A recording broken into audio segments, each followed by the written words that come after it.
Good morning, Rick at Earthworm Composting. This is kind of a follow-up video to the video we did last week where we're showing you how to make the worm tea extract. Today we're going to talk a little bit about how to filter that tea, and I'm going to give you some good ideas about worm tea application and some different ways to apply it. So stick around, it's going to be fun.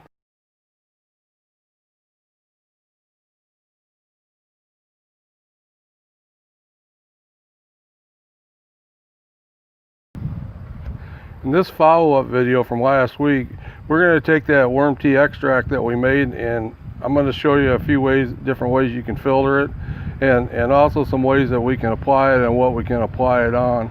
I've got a whole bunch of stuff on the table here, and I'll kind of explain what it is.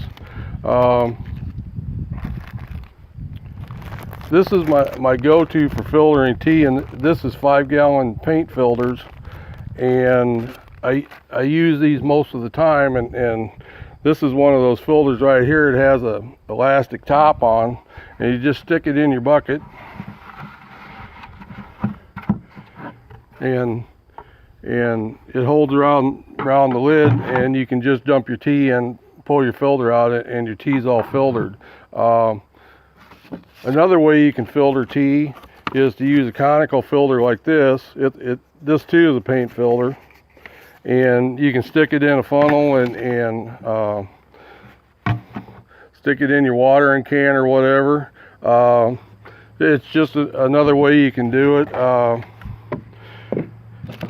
These filters run about $2 or $3 for a 3 or 4 pack, and these 5-gallon paint filters run about $3 for a 3-pack, and they are reusable. Don't throw this filter away. You can rinse it off with a garden hose, hang it up to dry, and you can reuse it. This particular filter right here is probably the 5th or 6th time it's been used. So with that, I'll go get the worm tea and reset the camera, and I'll show you how we filter the tea. Be right back. Hey, here's our worm tea from last week, and this has been a lot more than 72 hours. Said we were going to let this steep for about 72 hours. Well, it's been about 6 days. The tea is still good. If you stick your nose in it, it's got kind of a fresh, earthy, even kind of a sweet smell. That means that the bacteria hasn't turned anaerobic yet. So the tea is just fine to use. And I'm going to show you how easy this is to filter.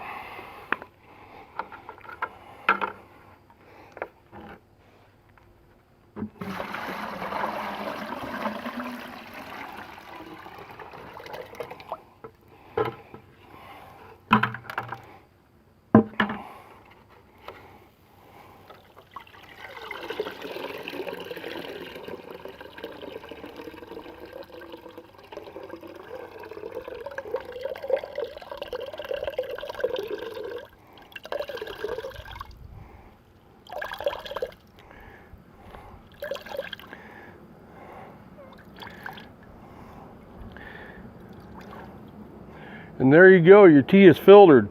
Now don't throw these castings away. I'm going to show you a good use for those.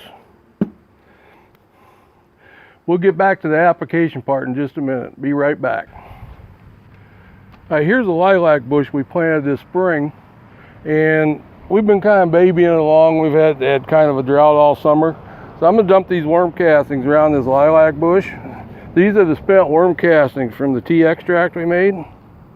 And this is a really good use for them. You could put these in your garden. You could put these on a tree, anywhere. They're perfect. They're perfectly safe.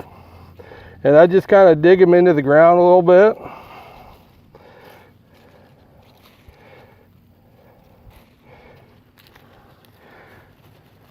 And pack them around.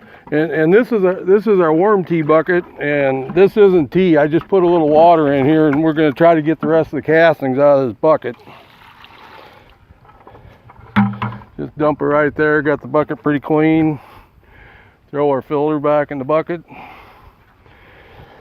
This is some of our filtered worm tea, and I just put a little bit in this sprinkler can, and I'm just going to sprinkle this in really good.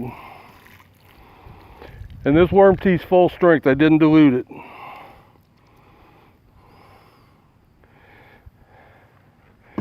Okay, let's go back and I'll show you a few ways that I like to apply worm tea and some ideas for doing that. We're back at the table and we have our filtered worm tea in this bucket, and we have our empty bucket with our filter in where we made the worm tea. This is the brewer bucket, and it also has our dirty filter in it. Now, no worm tea video would be complete if I didn't talk a little bit about cleaning, especially in your brewer bucket.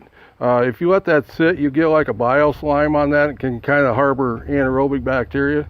So we want to make sure we clean this. As far as the filter, all we need to do is rinse that out with a garden hose, rinse all the castings out of it, and hang it up and let it dry, and it'll be good to go for next time. As far as the bucket goes, though, we want to put a little water in here, and I put a little bleach solution, and you can see I've got a variety of brushes and stuff here. These brushes right here I use on my aerated brews for my tea brewer to clean the pipes out. As far as this bucket goes, a brush like this, a little water with bleach in it, and just brush it out good.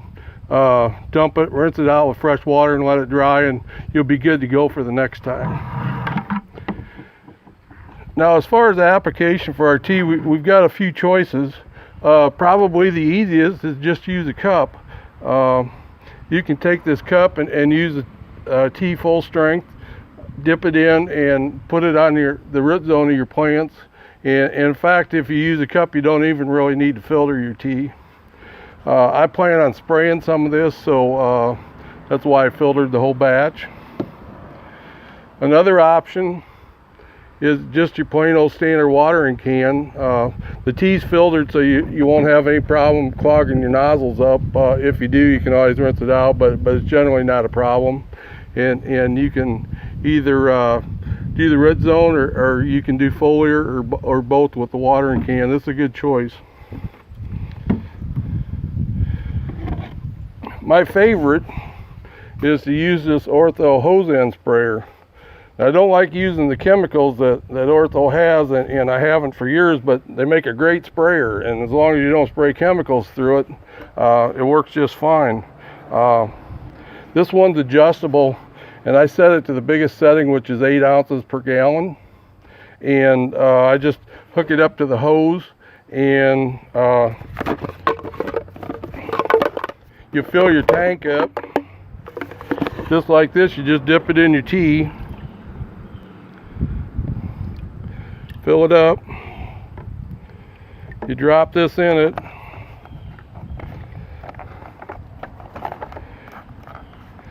screw the top back on. Now you're ready to go. All you have to do is hook your garden hose to this end and spray away.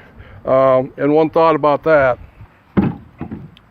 if you're going to dilute your worm tea, we don't want to kill the bacteria. So if you're on a city water supply, it's a good idea to use a chlorine filter of some sort.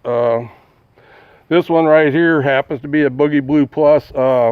It's made by the Boogie Blue people, who are worm tea people, so it's a good chlorine filter. There's tons of these on the market that you can hook to your garden hose. I screw this into the spigot on my house, hook the end of my garden hose to this because I don't want to drag.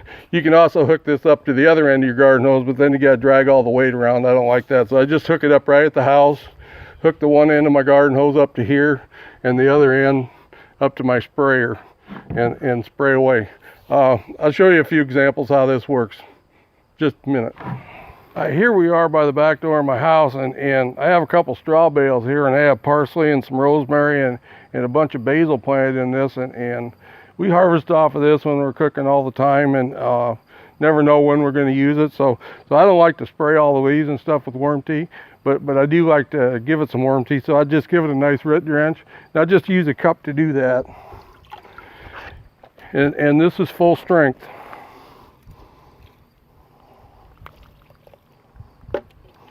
Now just get around by the roots. Give each plant maybe half a cup or so.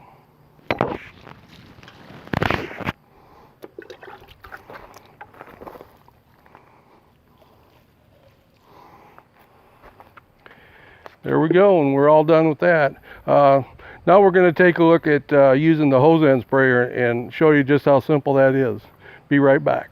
Hi, I just wanted to show you a shot of how I hook up my chlorine filter. You can see I've got it hooked to the spigot on the house, and then the end of the garden hose is hooked to that.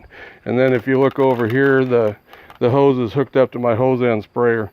That way I don't have to carry the weight of that chlorine filter around. Okay, we're going to do a little hose end spraying.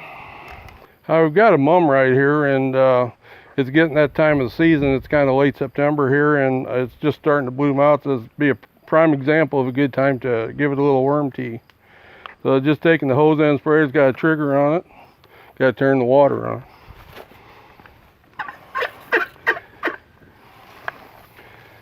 It works better that way. Just spray it down.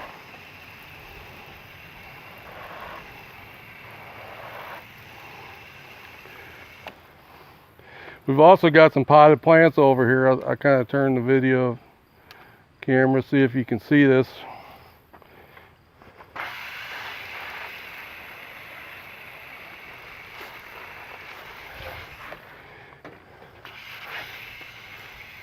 And you just spray them down, foliage and leaves and everything.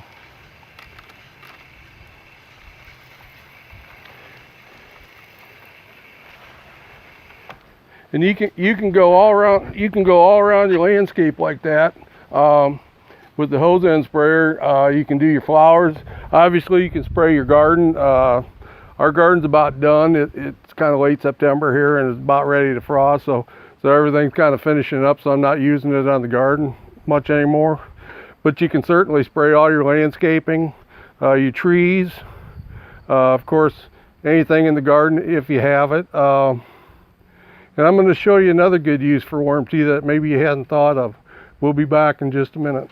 Hi, I'm back here at one of my composting areas, and as you can see, I've got some composting piles going here, and I also have a windrow of wood chips right here, and I compost these and get them broke down a little bit, and then I put them in with my worms. It helps add fungi to the castings. You can see I've got a compost thermometer in it. It's starting to cool off. It's ready for a little more moisture. So I'm going to add some worm tea to it, and that'll supercharge it. We'll get all that bacteria in there and the moisture, and this compost pile will restart. It's cooled off to about 90 degrees right now. It was about 130 or 140 degrees. So I'll spray this down, and it'll cook back up, and when it cools down, I'll be ready to turn the pile. You can also use this on just your regular thermophilic compost, and it'll really energize that. You can see me.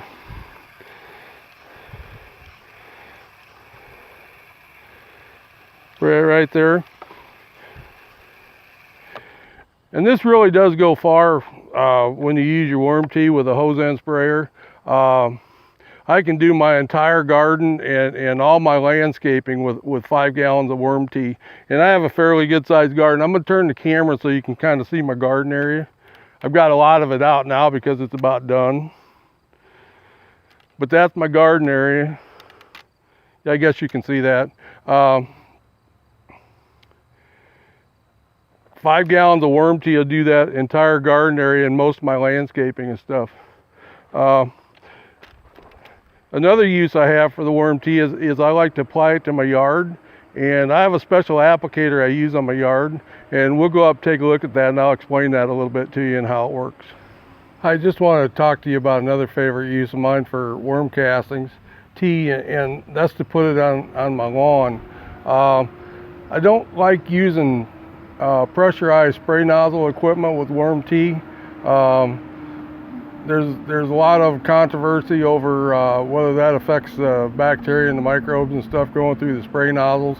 So I made this system up to apply worm tea to my yard, and this is just a gravity feed system. And I put this together by myself, and it's nothing fancy. But I bought this tank. It's a 35 gallon tank. It comes with a bung right here. that you can screw a fitting into. And I just put some hose and a valve, more hose, and made this PVC pipe. This pipe has 1/8-inch holes drilled into it in the bottom, and this tank sits at an angle, and it just gravity feeds down, and the worm tea runs out the holes on the bottom. It works pretty well, and I've got about $160 in the whole system. The tank was $100, and all the fittings and the pipe and everything come out to about $60.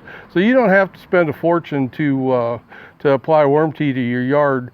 I mounted it in my utility trailer, and I pull it around with my riding lawnmower. I made a couple brackets to mount it on, and it just has like 4 wing nuts. I can take it out and take the whole sprayer assembly out of the utility cart, so I can still use the utility cart for other purposes. So it is very portable, and it works quite well to apply the tea. Anybody can make this system. There's no technical expertise or anything involved in it. If you'd like more information on making a sprayer like this or a applicator like this, just comment in the box, and I'll get back to you and kind of help you out. If I get enough interest, I'll actually do a video showing how I actually made this. But it was no great shakes. It's pretty easy to make. Made it in a couple of hours, and it works great for applying worm tea. One thing I will say is 5 gallons of worm tea is not going to cover your yard. Unless you have a really small urban yard, you could do the hose end sprayer for that and cover that pretty well. We have an acre here, and I make my tea in 25-gallon batches, and it's diluted about, I put about 6 or 7 gallons in here and fill it up, so it's diluted about 6 to 1, and I can barely cover my acre with 25 gallons of worm tea. So my next project's to make a 55-gallon tea brewer, probably 50 gallons actually. It's a 55-gallon barrel, but it won't be full to the top. So I'm going to start making worm tea in 50-gallon batches, and watch our YouTube channel, because I'm going to make a homemade airlift brewer for this 50-gallon tea brewer, and we're going to make a video while we're doing that. So you'll be able to see how that's done, and we'll show you how the new brewer works, and we'll brew up some tea. So stick around, and that'll be coming pretty soon. I'm going to end this video right here, and I hope that you got something out of it. Our channel is known for not having technically great videos. We don't even try. We just try to get you some good, useful information that if you're into worm composting or gardening, that'll help you out and help you do things better, maybe a way you didn't think of doing it. So if you like the channel and you got something out of the videos, give us a like. If you'd like to see more of this, hit the subscribe button. Till then, we'll catch you on the next time.